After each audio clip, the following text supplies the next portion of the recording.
Mulai muncul.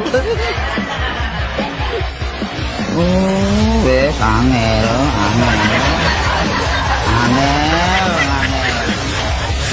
Angel temen tuturamu. Angel temen tuturamu.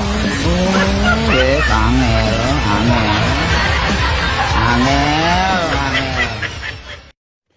Assalamualaikum warahmatullahi wabarakatuh. Ibu bapak hadirin pemuda-pemudi sebangsa setanah air dimanapun kalian berada. Sudah lihat video tadi? Itu adalah sebuah analogi atau permisalan buat dijadikan pelajaran bagi kita bahwa nanti di 2024 cari calon presiden yang bisa memimpin, cari presiden yang benar-benar bisa kerja. Jangan cuma bisanya ngomong doang, jangan cuma bisanya ngeritik doang, jangan cuma bisanya nyinyir doang, jangan cuma bisanya bikin baliho, bikin spanduk, bikin billboard. Nggak usah dipilih calon-calon presiden yang gituan mah. Kita pilih yang waras, bro. Pilih yang waras. Kalau kita orang-orang waras. Setuju? Sebab nanti kalau kita pilih orang-orang yang tidak waras, ya kejadiannya seperti di video tadi. Presiden-presiden terdahulu sudah capek membangun negeri ini. Dia malah merusak. Malah korupsi. Malah mangkrak. Ya akhirnya kita tidak pernah bisa maju karena apa-apa yang sudah dibuat, apa-apa yang sudah dikerjakan, dibangun, dirusak tuh. Akhirnya tidak maju-maju, tidak berkembang-berkembang. Terus-menerus kita memperbaiki. Ganti lagi presiden, dirusak lagi. Ganti lagi presiden, memperbaiki lagi. Ya contohlah seperti Gubernur Anies Baswedan. Jokowi dan Ahok sudah berjibaku banting tulang kerja membangun kota Jakarta.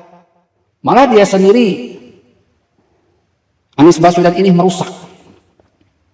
Taman kota sudah dibagus-bagusin, sudah diperindah, dipercantik supaya menjadi wisata kota. Malah dirusak. Mau dijadikan lab buat Formula E. Pohon-pohon ditebang, katanya dikarantina. Masya Allah, merusak. APBD dihambur-hamburkan, harusnya kan dipakai untuk pembangunan Jakarta. 1 triliun lebih dana buat Formula E, entah laib kemana, bro. Bahkan katanya 2022 Indonesia tidak masuk pada jadwal. Bayangkan 1.000 miliar menguap begitu saja.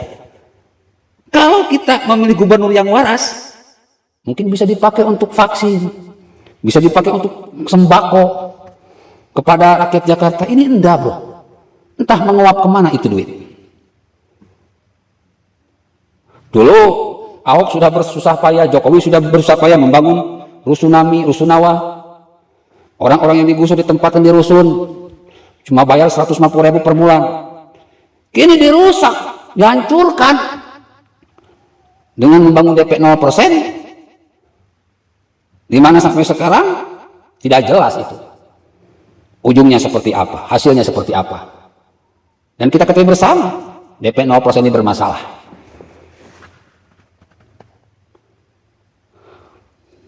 Ahok dan Jokowi sibuk lakukan pelebaran sungai dengan cara mengeruk, dengan konsep naturalisasi sungai, normalisasi sungai. Malah dirusak tuh dengan konsep Anies Baswedan, yaitu naturalisasi sungai. Akhirnya kota Jakarta tenggelam berkali-kali. Aduh. Ibu bapak hadirin pemuda-pemudi sebangsa setanah air. Lalu Anies Baswedan ini pernah berjanji kepada Deddy Corbuzier bahwa minggu depan akan dibentuk sebuah lab untuk swab COVID. Nyatanya cuma kotak kontainer doang, tidak punya fasilitas, tidak punya kebagusan untuk ditempati sebagai lab swab. Ya akhirnya penanganan COVID ini ya cengcai berkali-kali. Jakarta ini menjadi juara pertama positif COVID. Lagi-lagi pemerintah turun, karena Jakarta ibu kota malulah dipimpin oleh gubernur yang gak becus kerja. Akhirnya pontang-panting memfokuskan agar angka COVID di Jakarta turun. Setelah angka COVID di Jakarta turun, diklaim seolah-olah Anies Baswedan yang paling berjasa. Aduh, pusing dah kalau kita menyaksikan kerja Anies Baswedan ini. Jadi kepada kalian, bapak, ibu-ibu, hadirin pemuda-pemudi sebangsa setanah air, saya sarankan 2024 pilih yang bisa kerja. Kalau pilih orang yang bisa kerja, syukur-syukur ngomongnya pun bagus, berarti orang tersebut waras. Cari pemimpin yang hatinya bagus. Kalau hatinya bagus, biasanya akhlaknya bagus. Kalau akhlaknya bagus, biasanya agamanya bagus. Jadi cari pemimpin yang agamanya bagus. Ya Bu, bapak-bapak hadirin pemuda-pemudi sebangsa setanah air. Kalau agamanya bagus, hatinya pasti bagus, akhlaknya pun pasti bagus. Pekerjaannya pun nanti bagus. Lalu cari yang pemikirannya bagus, yang cerdas, yang pinter. Nggak perlu jebolan luar negeri lah. Tapi pemikirannya itu merakyat. Mampu menyelesaikan masalah sesuai kadarnya, sesuai tempatnya,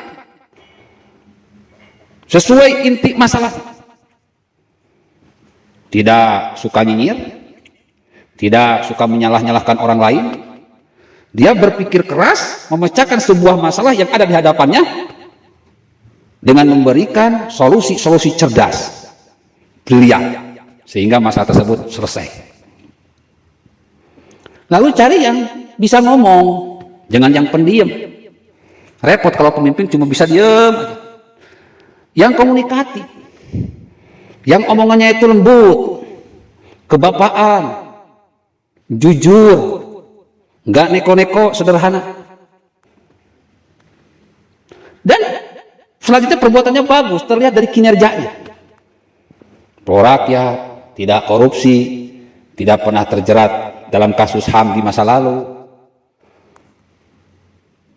Cari yang kerjanya bersih dan diakui oleh masyarakat karena dia pernah menjabat sebagai pejabat publik, entah wali kota, bupati, gubernur. Kalau yang belum pernah jangan dipilih lah, karena presiden itu berhadapan dengan rakyat. Maka orang-orang yang pantas, calon-calon yang pantas itu yang pernah jadi pejabat publik, berhadapan dengan rakyat langsung, berbicara dengan rakyat langsung, sehingga dia ketika jadi presiden sudah terbiasa berhubungan dengan rakyat. Jangan yang di belakang meja, jangan yang cuma bisa duduk-duduk doang, suruh-suruh doang, jangan yang cuma sibuk pajang baligo, pajang billboard. Juga cari pemimpin yang mampu menampilkan kinerjanya di medsos sehingga bisa dilihat, bukan pencitraan, tapi memang harus dikeluarkan di medsos sehingga nanti timbul kritik dan saran untuk perbaikan ke depan. Saya kira pemimpin yang pas itu ya yang bisa melanjutkan kerja Jokowi, tidak merusaknya, tidak menghentikannya. Tidak lain cuma Ganjar Pranowo, bro. 95% punya kesamaan. Dibandingkan dengan calon-calon lain, Ganjar Pranowo punya kesamaan dengan Jokowi. Dan saya yakin para pendukung Jokowi, para pendukung Ahok, para pendukung NKRI, NU Nusantara akan berbondong-bondong mendukung Ganjar Pranowo yang dipastikan akan mampu memberikan kebaikan, melanjutkan kinerja Jokowi sekaligus